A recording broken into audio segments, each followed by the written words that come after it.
जय हो भारत देश। आपके अपने यूट्यूब चैनल शिक्षा की रोशनी 24 में स्वागत है। दोस्तों, आज हम टीजीटी एवं अन्य एक दिवसीय एग्ज़ाम से संबंधित इतिहास के महत्वपूर्ण टॉपिक को शुरू से अध्ययन करेंगे। चलिए हम अपना वीडियो शुरू करते हैं। इतिहास किसे कहते हैं? अतीत के अध्ययन को इतिहास कहते हैं। अतीत माने प्राचीन, अतीत के अध्ययन को इतिहास कहते हैं। इतिहास की जानकारी सर्वप्रथम हमको अथर्ववेद में मिलती है। किस वेद में मिलती है? अथर्ववेद में मिलती है। इसी वेद में बताया गया है कि इतिहास संस्कृत भाषा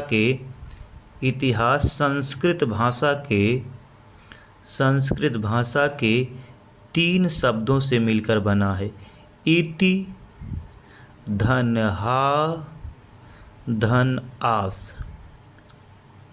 इति का मतलब होता है ऐसा ही, और हा का मतलब होता है निश्चय। क्या होता है? निश्चय या वास्तव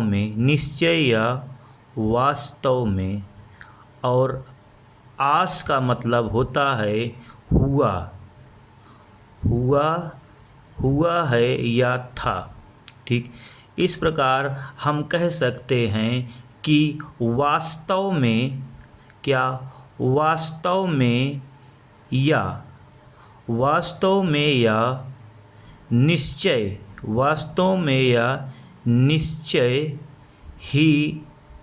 निश्चय ही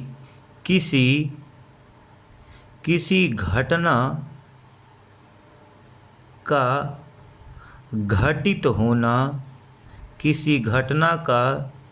घटित होना इतिहास कहलाता है। क्या कहलाता है? इतिहास कहलाता है।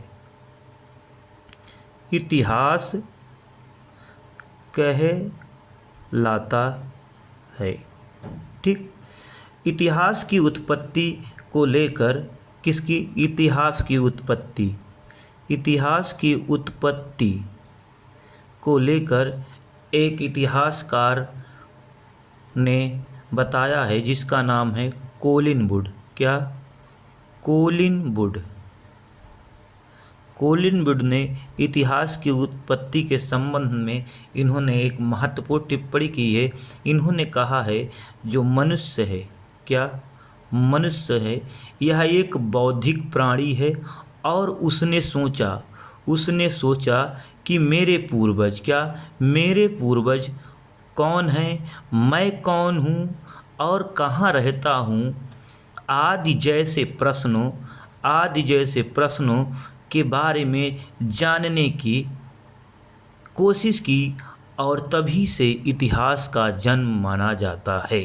ठीक, ये तो कोलिन वुड महोदय के अनुसार इतिहास की उत्पत्ति हो गई।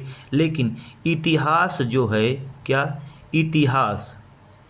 इतिहास अंग्रेजी शब्द हिस्ट्री से बना है। किससे? अंग्रेजी शब्द हिस्ट्री। इतिहास अंग्रेजी शब्द हिस्ट्री से बना है। अंग्रेजी शब्द हिस्ट्री से बना है, जिसकी उत्पत्ति ग्रीक भाषा, किससे? ग्रीक भाषा, जिसकी उत्पत्ति ग्रीक भाषा से मानी जाती है। हिस्ट्री शब्द का पहली बार प्रयोग हेरोडोटस ने अपनी पुस्तक हिस्टोरिका में की थी। किस में की थी? हिस्टोरिका में की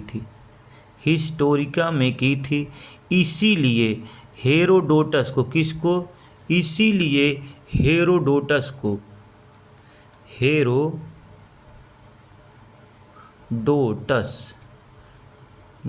को इतिहास का पिता कहा जाता है। क्या कहा जाता है? पिता कहा जाता है। हेरोडोटस को इतिहास की पिता की संज्ञा किसने दी थी? तो सिसरो ने दिया था। किसने दिया था? सिसरो महोदय द्वारा जो है इतिहास के पिता की संज्ञा हेरोडोटस को दिया गया था। चलिए आगे देखते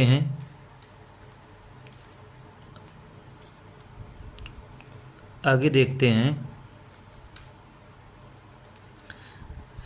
इतिहास में किन किन घटनाओं को शामिल किया जाता है, यानी इतिहास में किन घटनाओं को शामिल किया जाता है। तो इतिहास में जो क्या पहला पॉइंट है, जो मानव जीवन को, किसको, मानव जीवन को एवं भौगोलिक जीवन को प्रभावित करता हो, मानव जीवन को एवं भौगोलिक जीवन को प्रभावित करता हो। जैसे मानव जीवन में रहन सहन, खान पान, भौगोलिक जीवन, पर्वत पठार, नदियाँ, ये सब आ जाए, इसको प्रभावित करता हो। दूसरा क्या, जिसमें क्रमबद्धता हो, क्या, जिसमें क्रमबद्धता हो, क्रमबद्धता हो, जिसमें क्रमबद्धता हो। क्रमबद्धता का मतलब ये है कि जैसे मान लीजिए कोई घटना 2000 में घटित हुई है, फिर कोई घटना 2003 में घटी, फिर कोई घटना 2004 में घटी। ठीक, अब इसको क्रमबद्ध तरीके से लिखा गया हो तो वही जो है इतिहास में शामिल किए जाए। वैसे पहले 2000 वाला लिखा जाए, फिर 2003 वाला लिखा जाए, फिर 2004 वाला लिखा जाए। तो क्रमबद्धता होनी चाहिए, क्या होनी चाहिए, क्रमबद्धता होनी चाहिए, तभी जो है उसे इतिहास में शामिल कीजिए। तीसरा जो है, तीसरा पॉइंट जो है बहुत ही महत्वपूर्ण पॉइंट है, जो साक्ष्यों पर, किस पे, साक्ष्यों पर और स्रोतों पर आधारित हो, साक्ष्यों पर और स्रोतों पर आधारित हो। जो साक्ष्यों और स्रोतों पर आधारित हो उसे जो है इतिहास में शामिल किया जाता है। साक्ष्य होने चाहिए तभी इतिहास में शामिल है। जैसे इतिहास लिख रहे हो तो उसका कोई साक्ष्य होना चाहिए, कोई गवाह होना चाहिए, कोई सबूत होना चाहिए, तभी वह इतिहास की श्रेणी में आएगा, अन्यथा की स्थिति में नहीं आएगा। जैसे इतिहास के साक्ष्यों के आधार पर ही जो है राम मंदिर का फैसला आया था। कौन सा मंदिर, राम मंदिर, अयोध्या का विवाद जो हो रहा था, अयोध्या, राम मंदिर अयोध्या, यह फैसला कब आया था, तो यह फैसला 9 नवंबर 2019 को आया था। किसने सुनाया था, रंजन गोगोई की 5 सदस्यीय पीठ,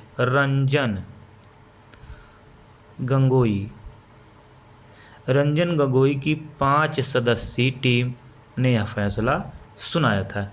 चलिए आगे अध्ययन करते हैं हम इतिहास जानने के स्रोत। इतिहास जानने के स्रोत में, यानी इतिहास को कैसे जाना जाए, इतिहास जानने के स्रोत में 3 तथ्यों को शामिल किया गया। पहला पूरा तात्विक, पहला क्या हो गया, पूरा तात्विक स्रोत। दूसरा हो गया साहित्यिक स्रोत, दूसरा हो गया साहित्यिक स्रोत, और तीसरा हो गया विदेशी विवरण। पूरा तात्विक स्रोत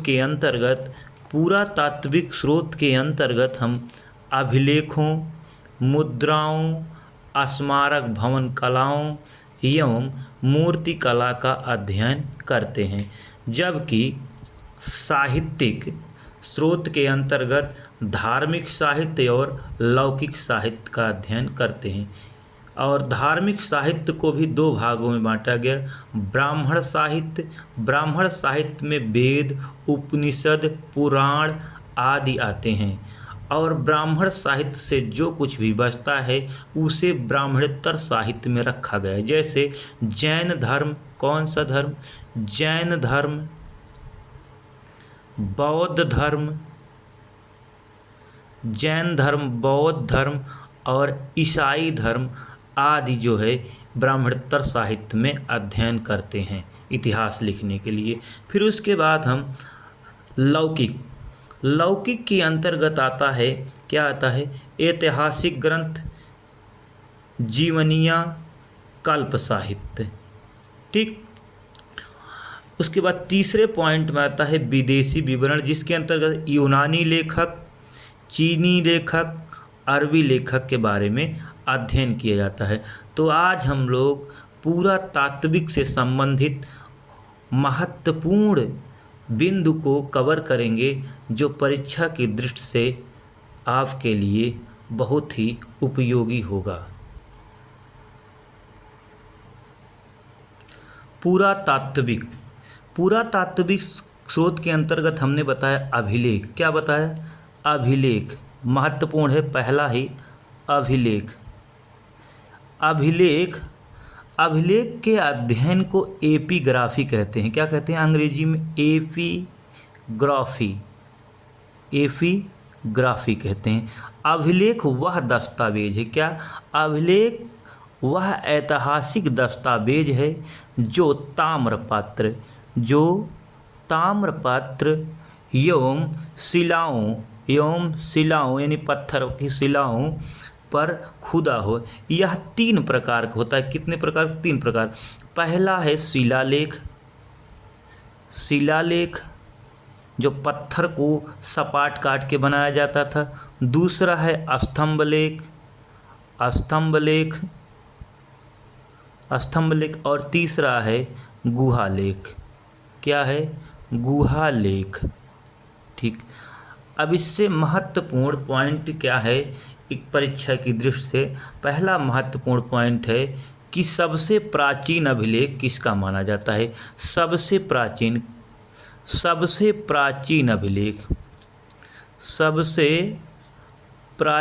अभिलेख किसका माना जाता है?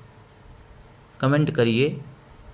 तो अशोक का जो है सबसे प्राचीन अभिलेख माना जाता है। अशोक मौर्य वंश से संबंधित है। किस वंश से? मौर्य वंश से संबंधित है। ठीक। उसके बाद अभिलेख से एक प्रश्न और बनेगा कि भारत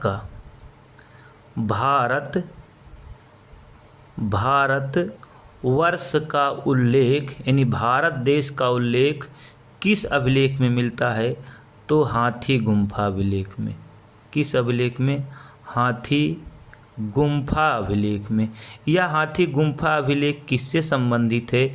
तो हाथी गुम्फा अभिलेख राजा खारवेल से संबंधित है। किससे संबंधित है? राजा खारवेल। राजा खारवेल कहाँ शासन करते थे? तो राजा खारवेल जो है उड़ीसा में। राजा खारवेल कहाँ शासन करते थे? तो उड़ीसा में। ठीक। उड़ीसा में एक स्थान है कलिंग। क्या है? कलिंग। वहीं इसका शासन क्षेत्र था। फिर सूर्य पूजा का उल्लेख किससे मिलता है? सूर्य पूजा का उल्लेख किस अभिलेख में है? सूर्य पूजा का उल्लेख किस अभिलेख में है? तो सूर्य पूजा का उल्लेख जो है मंदसौर। किस में? मंदसौर।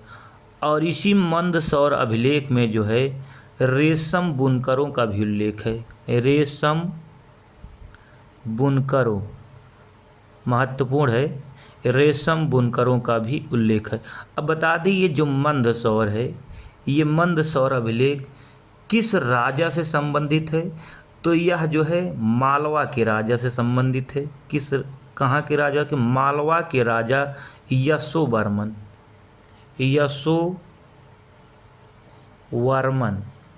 यशोवर्मन से संबंधित है। चलिए अगले पॉइंट को देखते हैं। अगला पॉइंट ये है कि सती प्रथा। किसका? सती प्रथा का उल्लेख किस अभिलेख में है? तो सती प्रथा का जो अभिलेख है वह जो है एरण अभिलेख में मिलता है। किस अभिलेख में? एरण अभिलेख में मिलता है। यह जो है किससे संबंधित है? तो भानुगुप्त से। गुप्त शासक भानुगुप्त से संबंधित है। इसी अभिलेख में बताया गया है कि गोपराज की मृत्यु हो जाती है जब उसे जो है जलाया जा रहा था। उसी में इसकी पत्नी जाके इसी में कूद गई और यह इसी में सती हो गई। कूदने के बाद यह सती प्रथा का पहला उदाहरण था। किसका? सती प्रथा का पहला उदाहरण था। ठीक। अगला पॉइंट है कि किस अभिलेख में चंद्रगुप्त मौर्य, किसका? चंद्रगुप्त मौर्य। चंद्रगुप्त मौर्य और अशोक दोनों का नाम मिलता है। तो वह अभिलेख कौन सा है? तो वह अभिलेख है जूनागढ़ अभिलेख। कौन सा? जूनागढ़। इम्पॉर्टेंट है, महत्वपूर्ण है। जूनागढ़ अभिलेख। जूनागढ़ कहाँ है? गुजरात में है, गुजरात में। और जूनागढ़ अभिलेख किससे संबंधित है? रुद्रदामन से। किससे? रुद्रदामन से संबंधित है। चलिए, ये हो गया अभिलेख से संबंधित। अगला पॉइंट था हमारा अब पुरातात्विक में मुद्रा। क्या थी? मुद्रा। यानी मुद्राओं से भी इतिहास लिखने में हमें जानकारी मिलती है। ठीक। मुद्रा यानी मुद्रा को सिक्का भी कहते हैं। क्या कहते हैं? सिक्का कहते हैं। और सिक्कों के अध्ययन को क्या बोलते हैं?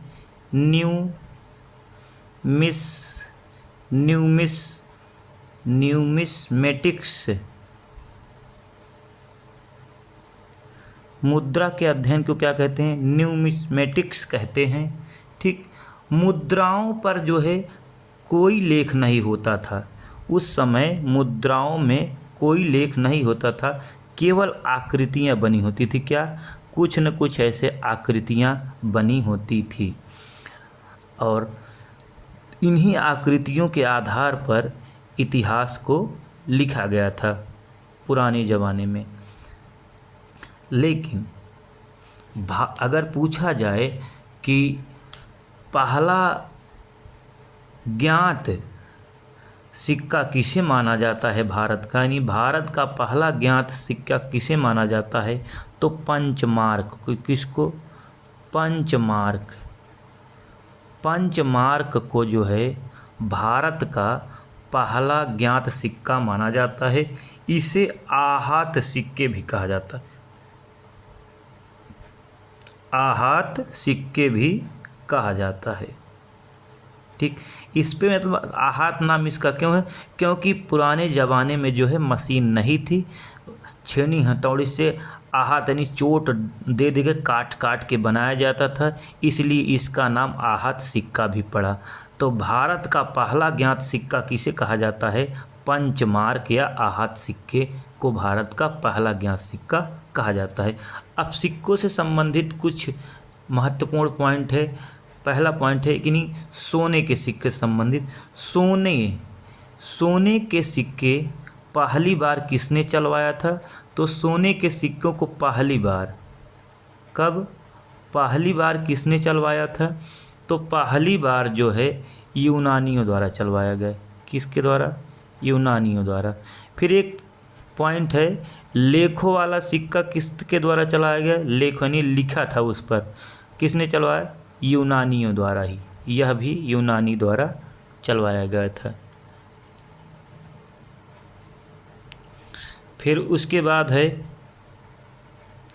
कि अधिक मात्रा में, यानी अधिक मात्रा में सोने के सिक्के किसके द्वारा चलाया गया? तो गुप्त शासकों द्वारा। किसके द्वारा? गुप्त शासकों द्वारा। गुप्त शासकों द्वारा। फिर पूछेगा सबसे शुद्ध सोने का सिक्का किसके द्वारा चलाया गया? ना, शुद्ध सोने का सिक्का। शुद्ध सोने का सिक्का किसके द्वारा चलाया गया? तो कुषाण शासकों द्वारा। कुषाण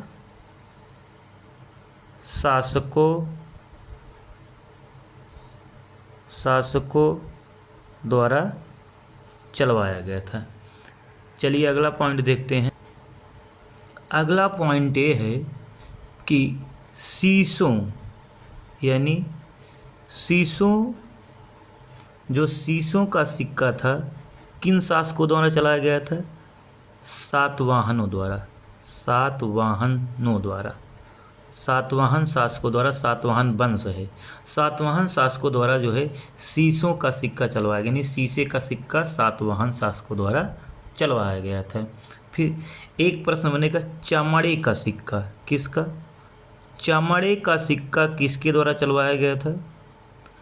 तो चमड़े का सिक्का हुमायूं हुमायूं हुमायूं के भिश्ती भिश्ती निजाम द्वारा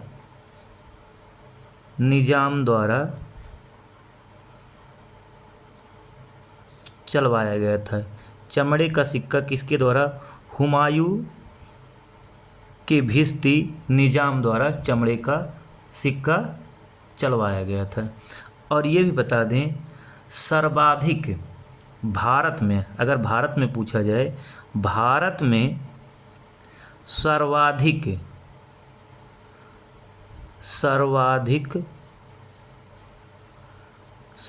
सर्वाधिक सोने के सिक्के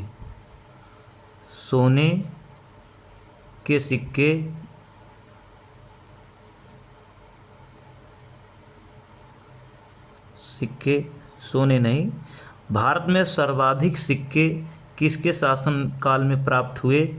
तो मौर्योत्तरों के शासनकाल में। किसके शासनकाल में? मौर्योत्तरों के शासनकाल में। मौर्योत्तरों के शासनकाल में सर्वाधिक सिक्के प्राप्त हुए। चलिए अगला पॉइंट देखते हैं पुरातात्विक साक्ष्य के अंतर्गत।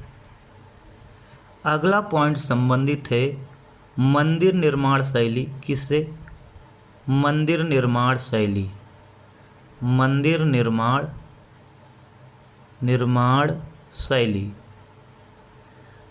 तो मंदिर निर्माण शैली से जो महत्वपूर्ण बिंदु है, ये बिंदु है कि ये जो मान लीजिए भारत है हमारा,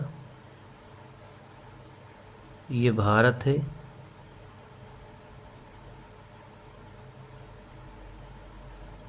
ठीक, ये भारत हो गया, ठीक।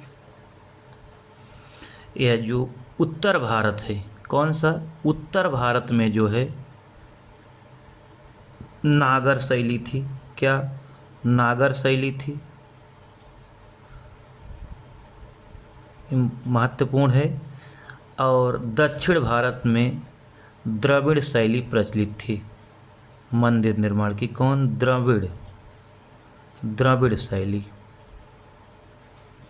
द्रविड़ शैली। और इन्हीं दोनों को अगर मिक्स कर दिया जाए तो मध्य भारत में बेसर शैली, क्या? बेसर शैली प्रचलित थी। आप ऐसे याद कर लीजिए कि अगर किसी चीज़ को मिला दोगे तो बेसन बन जाएगा बीच में आके। तो बेसर शैली का प्रचलन जो है मध्य भारत में था। कहाँ? मध्य भारत में था। यहाँ जो मध्य भारत में था, वृंदावन का वैष्णो मंदिर बेसर शैली में है। वृंदावन का जो वैष्णो मंदिर है, वैष्णो मंदिर किस शैली में है? बेसर शैली में ही बने हैं। चलिए अगला पॉइंट देखते हैं मंदिर से जो है महत्वपूर्ण पॉइंट ये है कि बोरोबुदुर का मंदिर कहाँ है?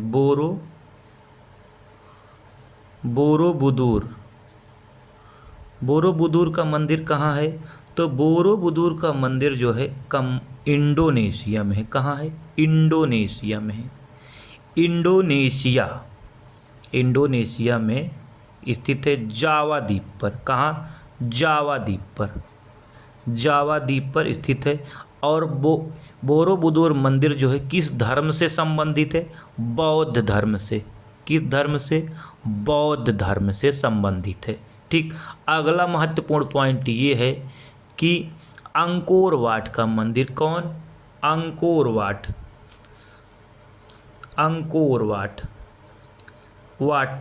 ट है। अंकोर वाट का मंदिर जो है कहाँ है? तो कंबोडिया में है। कहाँ है? कंबोडिया में अंकोर वाट का मंदिर है। कंबोडिया कहाँ स्थित है? कंबोडिया में स्थित है, जो भगवान विष्णु को समर्पित है। किसको? भगवान विष्णु। कहने का मतलब इस मंदिर में भगवान विष्णु की प्रतिमा लगाई गई है। और इसे कौन बनवाया था? इसको बनवाया था सूर्यवर्मन। महत्वपूर्ण है, सूर्यवर्मन। सूर्यवर्मन द्वितीय ने, प्रथम ने नहीं, द्वितीय ने बनवाया था। और इस मंदिर को सूर्यवर्मन द्वितीय ने बनवाया था, लेकिन इसे आगे किसने बढ़ाया था? जयवर्मन। जयवर्मन जयवर्मन सप्तम ने। जयवर्मन सप्तम ने इस मंदिर के निर्माण को आगे बढ़ा था। और यह मंदिर जो है, अंकोर वाट का मंदिर किस शैली में है? तो चोल शैली में है। चोल शैली में अंकोर वाट का मंदिर बना है। अगला महत्वपूर्ण पॉइंट ये है कि मंदिर निर्माण जो है किस काल से प्रारंभ हो गया था? तो मंदिर बनाने की जो प्रक्रिया थी वह गुप्त काल में शुरू हो गई थी। किस काल में? गुप्त काल में शुरू हो गई थी। गुप्त काल में शुरू हो गई थी। क्या बनाने की? मंदिर बनाने की प्रक्रिया किस काल में शुरू हो गई? गुप्त काल में शुरू हो गई थी। चलिए अगला पॉइंट हम देखते हैं। अगला पॉइंट देखते हैं मूर्ति कला से। किससे? मूर्ति कला से। मूर्ति कला से। यहाँ से जो महत्वपूर्ण पॉइंट होगा उसी को हम कवर करेंगे। मूर्ति कला। मूर्ति कला की 3 शैलियाँ देखने को मिलती है। कितनी शैलियाँ? 3 शैलियाँ देखने को मिलती। कौन कौन? गांधार। पहली क्या है? गांधार। दूसरी क्या है? मथुरा। मथुरा। तीसरी क्या है? अमरावती। अमरावती।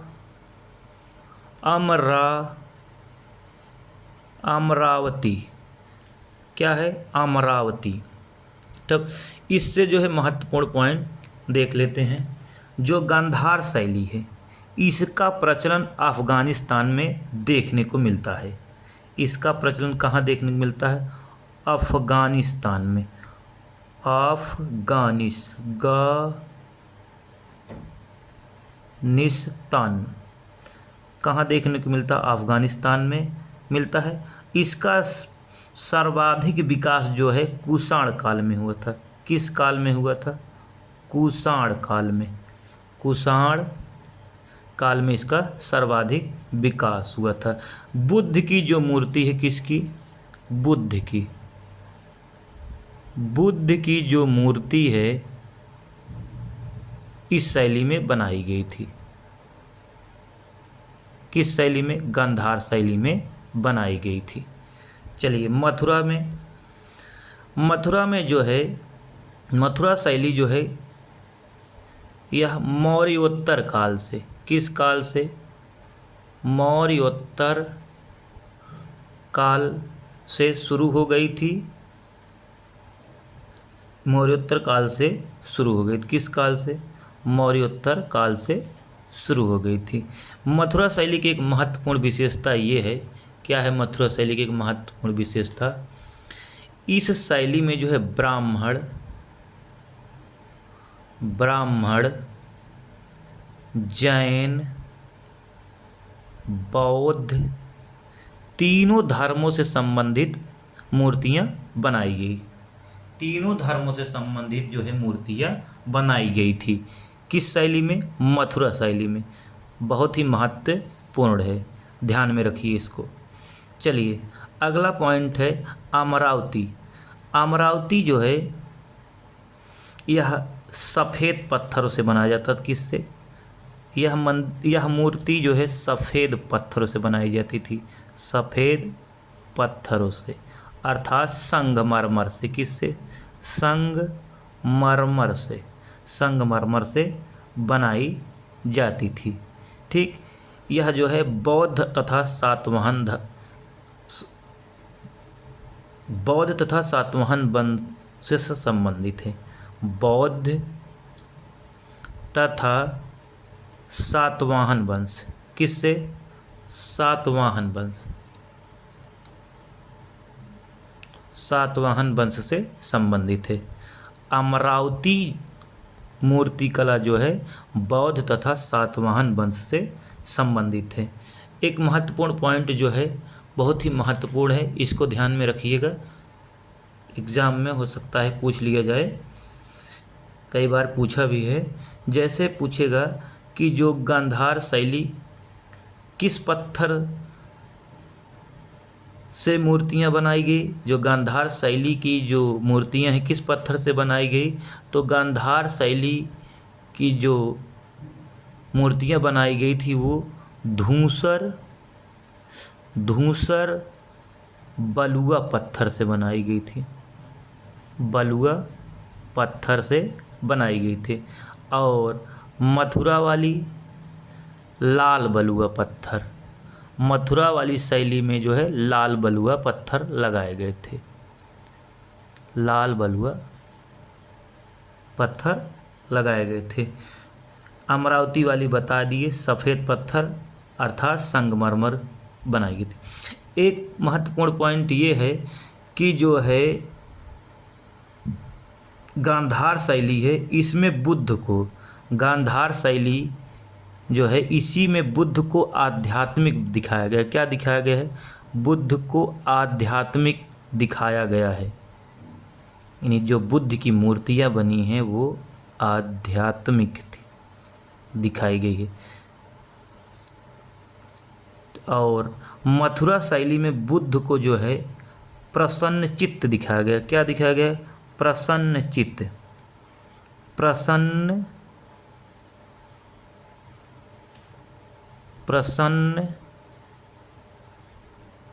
चित्त,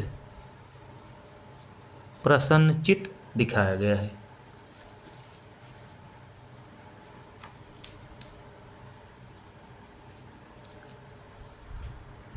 चलिए ठीक है, वीडियो को यहीं समाप्त करते हैं, मिलते हैं अगले वीडियो में। जय हो भारत देश।